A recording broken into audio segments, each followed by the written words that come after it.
afternoon, everyone. My name is Cindy Alowine. I'm the marketing coordinator here at Lancet. Thank you all for joining us for today's webinar, Man versus Data. This was seen at MicroStrategy World just in January 2013. It's my pleasure today to introduce William Stentz. He is the digital strategist at Carmichael Lynch, a Minneapolis-based advertising agency. He's going to be sharing his business perspective on effective development and deployment of dashboards, integrating big data and social media. Before I pass this off to Will, please feel free to type in questions or comments in the question pane on the right side of your screen anytime during the presentation. That's how we'll be asking questions. We'll have everybody on mute during the presentation. And again, we'll be addressing all your questions at the end. So, William, thank you very much for presenting today, and I'll let you take it from here. Not a problem. Thank you very much. So good afternoon, everyone. Glad you could all make it today. What you're about to see is the case study that really kind of chronicles out taking and assimilating a lot of the data that our field team would use with their clients on a regular basis. And the issue that we had mostly was because we had a lot of things that were out there in separate data sources, and it was trying to assimilate all that into one location and really sift through it and get to the goods. So what I'll do is I'll take you through what that process was, and includes a screenshot actually of our dashboard itself, so you can see kind of what that main dashboard looks like, and then talk about how we're integrating social. So basically the situation that we had was we've got a lot of dealers. We work with mostly car dealers on this specific account, and what that equated to was a lot of data and very little time to actually get anything taken care of. And so what you're seeing there is it's actually a shot of myself at a breakfast, finding out that I had 3 new dealer contacts that day that I wasn't actually prepared for. Because a lot of these things, they take time, and they take time for us to put together, and they take time for us to analyze. Typically, an initial analysis used to take us about 2 months to put everything together. And what that looked like was a massive amount of data. And what we found out is that a lot of it didn't actually matter. What mattered was very few pieces that we could put together and really focus upon and be able to tell a story.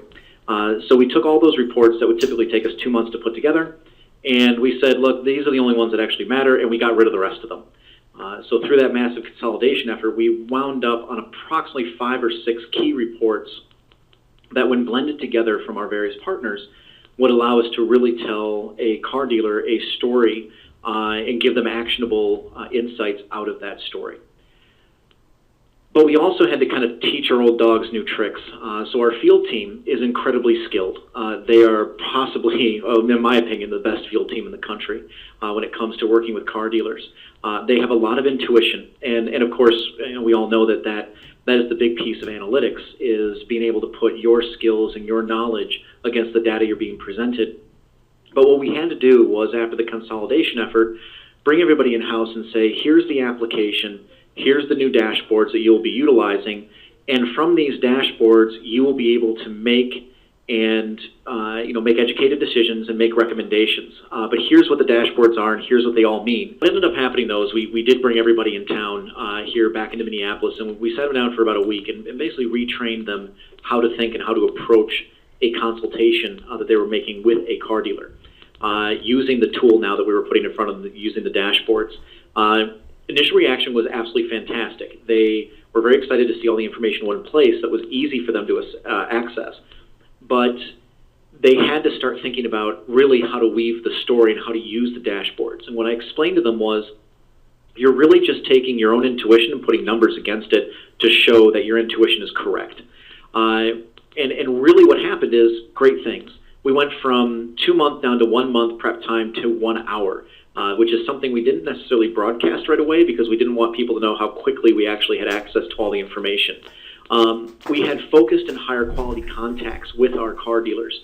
What ended up happening was we would walk in, and because we had the app that walked them through the story using MicroStrategy, it allowed us to focus the dealer on the content at hand and move them through the story faster. It was much more focused. The biggest one, though, was consolidating 5 different vendors reporting all into one place to see the data as no one had ever seen it before. And ultimately what it did was it created storytellers. It allowed our consultants to actually tell a story as opposed to just giving data.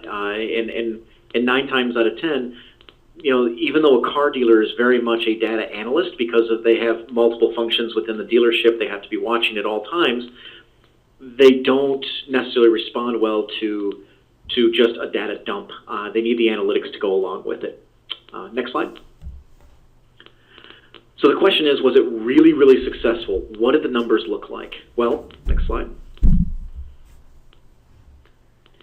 This is an example of one of the first monthly reports that we actually started outputting. You can see that what you're looking at is a couple different pieces. One is search traffic to the individual dealership's website over time, broken out into specific categories.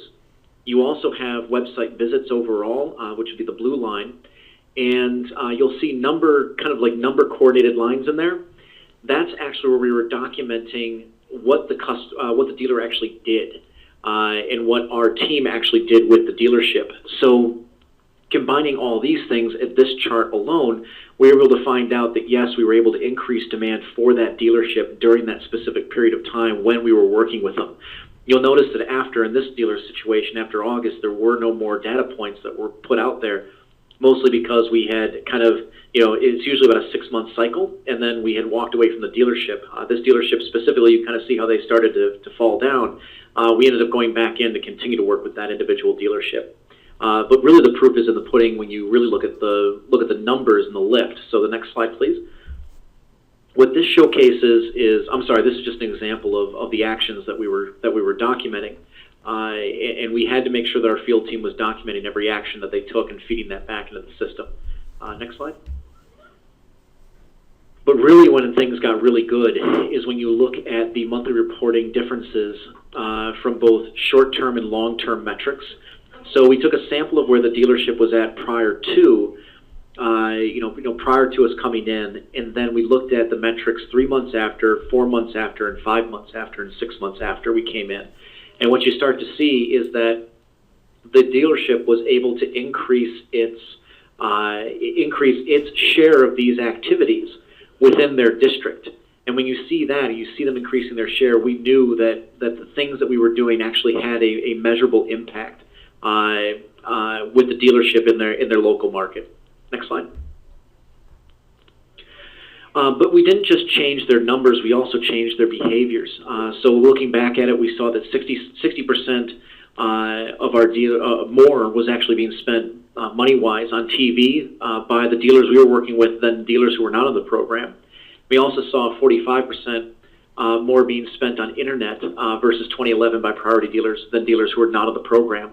And what was nice about seeing this is that it wasn't just about using the numbers to say, look, we increased a metric, but it was also the opportunity to show that we increased behaviors, we changed behaviors. And when we changed those behaviors, that's really what was leading us to the results that you saw. Next. And when you see that kind of spending changes, it resulted in the right type of website traffic. And so here what you're looking at is a number of different categories of web traffic. And the priority dealerships are the ones who you see down there in orange. And all of them had significant increases over that period of time, which we're very impressed with. So again, showcasing the fact that with the right data in the hands of the right user, you can actually not only help change behavior, but change behavior for the best. Next. Because ultimately what we saw for a dealership and what they really care about is form submissions. They want leads. They want customers raising their hands saying, I'm interested in buying a car from you. And what was most telling to us was that a lot of what we did, a lot of our optimization techniques were actually done on the dealers' websites. And when you see more form submissions coming from the website, especially an increase of 47% versus 22%, it really, again, validates the power of being able to tell a story to a dealer with their data and change their behaviors for the best. Next. So the next question was, we kind of looked at the demand piece, but how does social end up fitting in there? And social has a lot of moving components to it, and that's a big struggle for a lot of individuals. How do I manage my social data, and how do I integrate it in a way that actually makes sense? Next. So what a lot of our people want to, a lot of the people want to know is they want to know, how am I doing? What are my mentions? What's the sentiment and what's the passion? Specifically, what the sentiment is. We found that a lot of, really, when you're talking about social, you're talking about how happy or how sad are people, or how angry are they with the things that are going on. And if you have a lot of mentions going out there that are very happy, it transfers onto the brand itself. But when you have a lot of mentions out there that are angry, that can also transfer negatively then onto your brand or onto your tactic. Onto your client. If there's not a lot of people talking about you and they're very angry, no one really knows about it.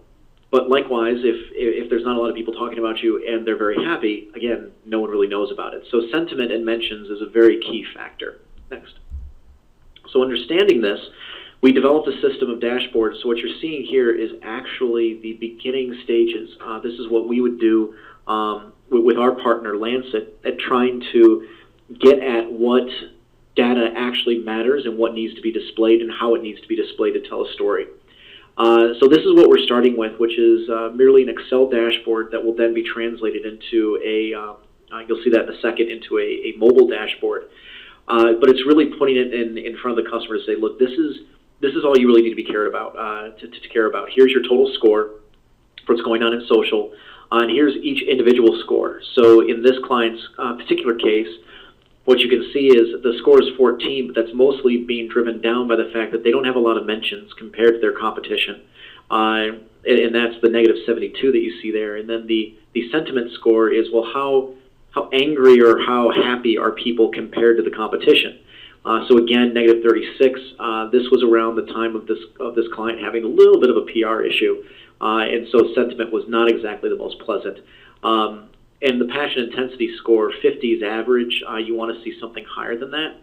So they're not exactly too passionate about it. But this gives the client a really strong understanding of exactly kind of like what they should be expecting to see against their competition. Next slide. And then the key thing here is to make sure that you give your stakeholders a reason to look into something or a reason not to look into something. So what we then did was, in the social world especially, you're kind of parsing through all sorts of different data, and the question is, well, is it significant? Does it mean something? So what we do is we create the high line and the low line based on a standard deviation. So if you're +1 or -1, that's going to determine whether or not there was significant against your historical record. So in this case, you can see that in the mentions, there was a significant spike, and that allows our analysts to say, okay, I'm going to look in to see what's going on there. But it also allows us to manage the stakeholders and say, if it was above the spike, then it's something important. If it's below that red line, then it's definitely something we have to look into. But anything else is just noise. Don't worry about it. Let's focus on the big moves. And you can see there a significant spike in net sentiment on the negative side. And so when we see that, again, we knew that we had to go look for what was causing that sentiment spike to drop. So from our perspective, it's very important to give those guardrails to the business holders, because without those guardrails, there can be a lot of issues that run into, you're getting these ad hoc requests that come down saying, oh my God, the sky is falling. Well, the sky's not really falling. It's just within your normal ebb and flow. And by doing it this way, we've been able to curtail and get our analysts to really get, have the time to focus in on what matters. Next. So here again, this is just the raw performance, and through each one of these slides, then we're able to tell the business holder what actually matters and what doesn't matter, because everyone likes to see the raw piece of it, but we're able to actually focus them in and say, hey, you can see the negative spike here. You can see here are your mentions and here is your positive. Well, that piece right there actually was significant, whereas the rest of them, that other dip that you see over in this area, that one isn't really significant. But again, it allows us to really tell a social story about what's going on with the client in their local area. So by having those guardrails and using the data to inform what those guardrails are, we're able to more efficiently and effectively manage our clients' expectations, but also those internally, their expectations around what is good and what is bad. Next. But ultimately, it's one thing to have the dashboard that you're building on a regular basis. It's much nicer to have one that's automated. And so this is where we're actually going, which is taking all that information and putting it into a more automated dashboard. And again, we're working with our partner Lancet through MicroStrategy to develop dashboards like this one that allow our teams using mobile dashboards to basically have access to the information that's actually important to them and analyze it on a regular basis. And by doing so, they can then start to focus in and say, I see something spiked, and now they can go to the social experts and say, I need you to hone in on this specific date and tell me what happened, which is a much more effective way of conducting business as opposed to the typical thing that happens to the analyst, which is, tell me what's going on. Okay, that's kind of vague. We need something a little bit more specific than that. And so what we're developing here is a culture where more of our business owners are starting to come to us saying, tell us how things are going, and we come back and say, well, we've actually already been looking at it. We know that there was a spike here and a spike here. This is what caused the spikes, and this is what you need to do moving forward. Once you have ownership of the data, once you have it organized in this manner, it makes it much more effective and much more manageable. There's a lot of, quote, big data that sits behind these dashboards as well. But again, harnessing all that down into what really matters and understanding what their goals are, setting those guardrails, and getting people to focus in on what really matters and what events matter, especially as it relates to social. Next. So with that, I will turn it back over and more than happy to answer questions. Very good. Well, thank you so much, Will. I also want to thank everyone for attending today. If you have questions, put them in the question pane at the bottom right of your screen, and we'll start answering them in just a minute. While we're waiting, I'll tell you just a little bit about Lancet for those of you who may not know us. Lancet was founded in 1997. Our headquarters are in Minneapolis, and we have additional sales offices in Los Angeles, Charlotte, and New York. We've been a MicroStrategy partner since 1997. In January, we were awarded MicroStrategy Solution Provider of the Year Award. Currently, we are serving over 100 MicroStrategy customers, delivering business intelligence strategy, project execution, platform administration, and training across the entire lifecycle of the BI program. BI is all we do, and we would be more than happy to discuss any needs you might have. Our contact information is on this slide there, info@Lancet Software. And again, we'd love to talk with you about your needs. All right. Questions. Will, what tool do you use to gather the social data? Of course. So the tool that we actually use a number of different tools internally, but the primary tool that we found to be most effective is NetBase. Their key advantage is they have stronger natural language processing. Whereas, so an example would be, I know Listerine works because it burns my mouth. Well, that sounds kind of like a negative, so the majority of the tools that are out there would pick it up as a negative comment because they use the word burn. Whereas in reality, it's actually a positive comment. Natural language processing allows you to get there, and that's what NetBase actually offers. We supplement NetBase though with tools like Topsy, which gets us really gets really in tune to what's going on in Twitter. Believe it or not, actually, Twitter doesn't use their own. They don't have their own analytics. They actually use Topsy. So if you're really hardcore into Twitter, Topsy is the best tool there. We've actually developed our own internal tool for Facebook, so I can't really tell you how that one works, but we had to develop our own monitoring tool for Facebook because we didn't find a good one on the marketplace to help supplement NetBase. And then, of course, we use Facebook Insights, YouTube Insights, and Pinterest new Insight platform as well. So those are the primary tools that we use. How do you get the comparison data, i.e. to others in the same industry? NetBase actually does part of that for you. So we actually monitor competitive keywords as well, and you just create that inside the dashboard. So what you do is you'd have, like for example, we have our primary client, but then we also have searches and metrics being pulled for each one of our primary competitors. That's being pulled out of NetBase. You can do that through Twitter, through Topsy as well, but that comment specifically is why we had to develop our own Facebook tool, because there's no one out there who efficiently gathers that information, especially on Facebook. But what I can tell you is that, especially with businesses, the open graph is your friend. So developing, say, something that would perhaps be scouring the open graph for that information is your best bet to get competitive information on a regular basis. Do your users use a mobile platform, iOS devices? Yeah, so that's another really good question. What we do is we originally deployed on iOS. And the reason why was because when you're developing dashboards for mobile, the Android platform is too diversified. So you have 10-inch, 9-inch, 7-inch, 8-inch. Even if you want to go down to like a Galaxy Note, you've got like a 5.4-inch screen. Whereas Apple's really simple. They have an iPad, and it is 9.7 inches, I believe. In terms of its screen resolution. And what's even better is that, and actually I personally have been using a iPad mini. The way that the iPad mini was designed, it was designed to allow for maximum scalability. So we don't actually have to recreate the dashboards for the iPad mini. It just automatically scales down because it's the same dimensions. And that's why we went with iOS, because iOS allowed us to ensure that the dashboard would always be rendered the exact same size, the exact same dimensions every single time. We are actually looking at a solution now using MicroStrategy where, and actually our partner Lancet is helping us with this, where what we're going to do is create PDF templates, because let me backtrack. So sometimes you can't actually afford to have mobile licensing for all of your field people. So we're running into that with a new client who wants to disseminate a lot of these dashboards out to their very large field team.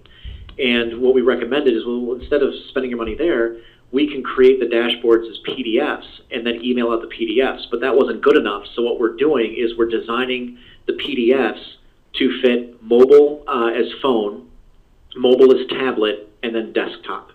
And so the user will be allowed to basically click through the PDF document that they receive and select the resolution, and the dashboard set to see that resolution. And that's something we're experimenting with right now in order to overcome that, which would allow us now to be multi-platform.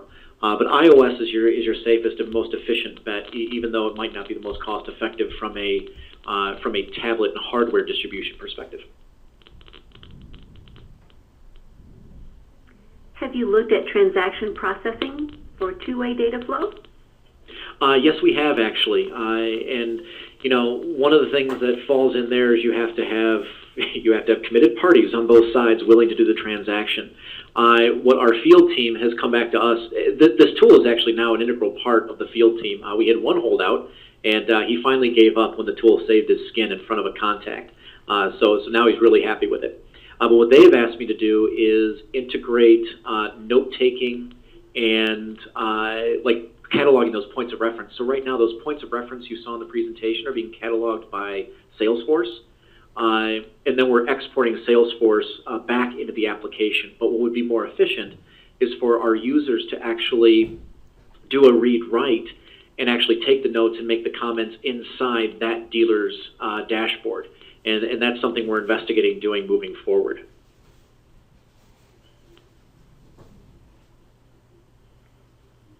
Super. Are there any other questions? If so, type them in the question pane. Here's another one. Do you have tools or processes to continually validate the data? Another good question. So you can never really get away from QA. But what we've done is we've set up on our end thresholds. So there's an early warning system internally when we start looking at the data where if for some reason the data itself drops below a significant level, like for example our website visits. So we track media website visits, and in case the tag falls off the website, we have a system set up to alert us that, hey, we just pulled this report, dumped it into Excel. If we see the window come up that says, hey, there was a significant drop-off in interactions, we know that there's probably a tag problem. So that's the first way that we validate the data. The second way we validate the data is when the data comes through, we validate it against the original source file, and we just check the dashboard versus the source file. It takes me approximately an hour to do it because once you get into it, you spot check one. It's either all going to be right or it's all going to be wrong. Very, very seldom do you see the see it change by source. What we have found is that because we have solidified the way that the data is being sent to the vendor, in this case Lancet, we have actually, knock on Formica, we have not had a data load issue for the last 9 data loads that we've done, last 9 months, which is a pretty good track record, and just makes the flow easier. If you run into situations where the data is constantly changing in terms of columns or rows, or structure is changing, that's when things get a little bit more complicated, where that data audit that you do every time you load is a little bit more intense. We're actually investigating doing some direct feeds into the tools themselves, and so in this case, providing Lancet direct access to, say, Omniture, and giving them actual access through SQL. So they could just pull it straight out of Omniture. It never gets downloaded from us. The actual data just gets siphoned out, and that's more or less 100% secure because we know exactly where they're getting it from. Wonderful. Well, that concludes today's webinar. If you have any other thoughts or questions, feel free to send them to info@lancetsoftware.com, and we'll try to get those answered for you. Otherwise, thank you so much again, Will, for your time, and everyone for your time, and have a wonderful afternoon. No problem. Thank you all.